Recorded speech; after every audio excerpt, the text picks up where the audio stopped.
Mazda key fobs contain a mechanical emergency key blade for use when the battery is dead or the electronic system fails. To remove the blade, locate the release button or tab on the side or back of the fob. It's often marked with a key icon. Press the button firmly while holding the fob securely, then slide or pull the blade out.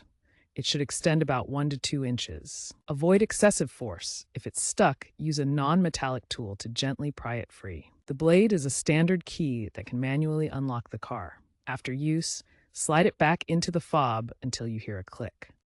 Regularly clean the key fob to prevent dirt accumulation that can cause the release mechanism to stick.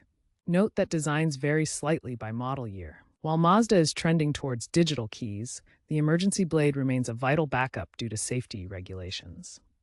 Future fobs may incorporate more eco-friendly materials and enhanced anti-theft features. To access the battery, remove the blade first, then pry open the fob's back panel.